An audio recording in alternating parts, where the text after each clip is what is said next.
구체적인 세입 재원 확보 방안을 하나씩 말씀드리겠습니다.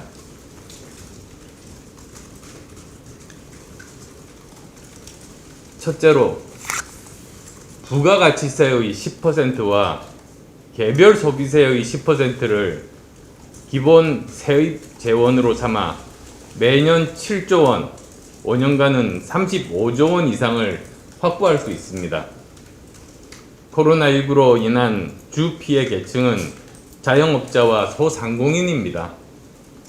그렇다면 이분들 업장에서 발생하는 매출 세원의 10%와 일반 국민의 간접세인 개별 소비세 일부를 이분들의 고통을 완화시키는데 한시적으로 사용하는 것은 무리가 없을 겁니다.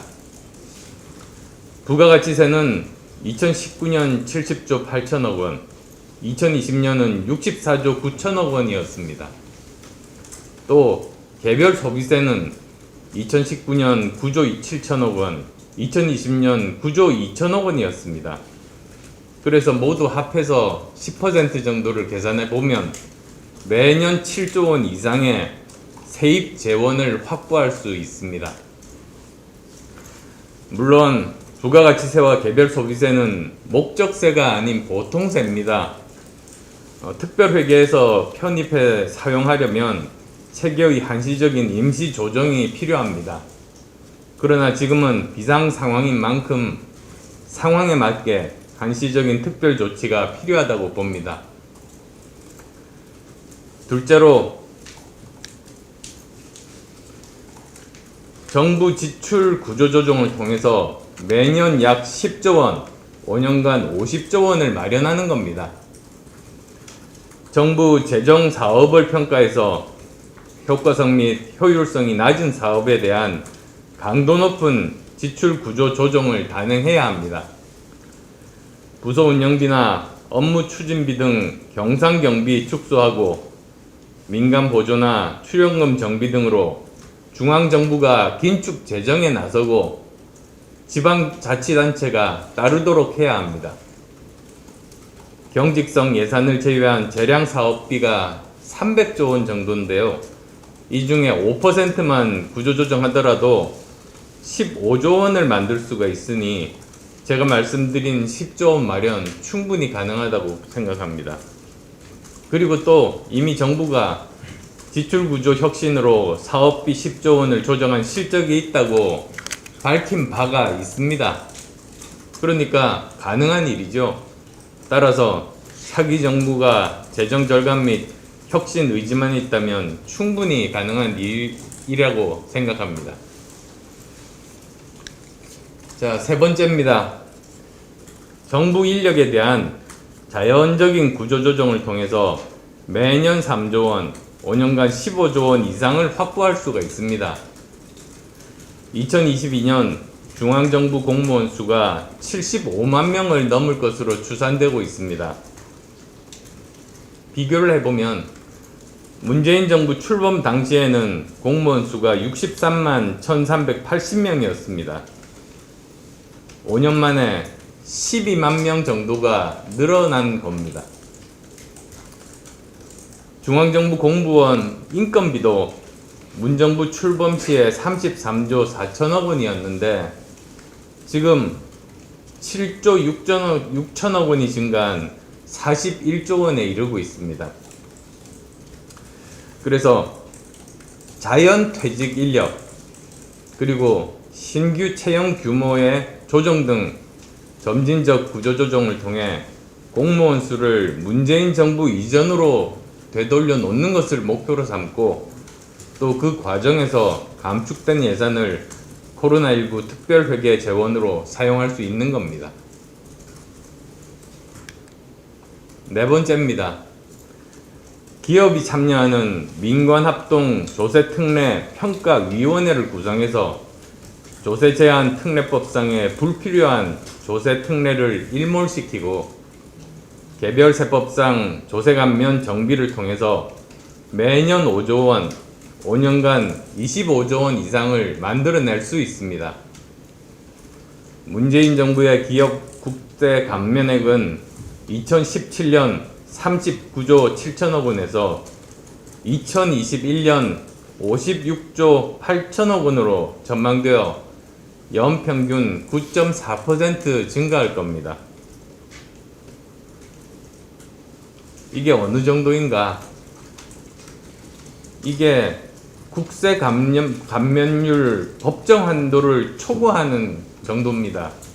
최근 3년 연속으로 국세 감면율이 법정 한도를 초과해서 정상적인 재정이 운영되지 않은 겁니다. 따라서 이 명목 세율과 실효 세율의 차이, 사실 이것이 바로 국세 감면액을 나타낼 수 있는 그런 지표인데요. 그 차이를 줄여서 확보한 재원을 특별회계에 편입시키겠습니다. 그리고 마지막 5번째, 코로나19 대응을 위해서 한시적으로 특별복권, 가칭 코로나19 퇴치복권을 발행해서 매년 1조 원, 5년간 5조 원 이상의 수익금을 특별회계 세입 예산으로 확보하겠습니다. 감염병 대응을 위한 재원 마련이라는 목적의 한시적 특별복권 발행을 통해 전 국민이 함께 재난 극복에 참여하는 것도 좋은 방법일 것입니다. 이러한 5가지 확보 방안을 통해 매년 총 25조 원에서 30조 원 정도를 확보할 수가 있습니다. 만약 예상 세출 규모 대비 세입 재원 규모가 부족할 경우는 어떻게 할 것인가? 1차적으로는 일반 회계나 다른 특별 회계와 기금의 전입금으로 충당하고, 그리고 또 2차로는 추경 편성을 통해서 그 부족한 부분을 메울 수 있을 겁니다. 존경하는 국민 여러분, 특별회계 설치를 통해 세입 재원의 사용 목적을 분명히 하고 목적에 맞게 사용하면 피해를 당한 어려운 분들을 집중적으로 지원할 수 있고 예산 효과도 극대화할 수 있습니다. 재난 상황을 정치적으로 이용하는 포퓰리즘도 막을 수 있습니다. 매번 추경 편성을 놓고 여야가 싸울 일도 없고 잦은 땜질식 추경으로 인한 국가 예산 편성 및 운용의 불안정성도 없앨 수 있습니다. 제가 제안한 세입 세출 재원 규모와 확보 방법은 추후에 재정당국과 협의 과정에서 조정될 수 있을 겁니다. 저 또한 국가 채무를 늘리지 않는 다른 더 효율적인 방법이 있다면 기꺼이 수용하겠습니다.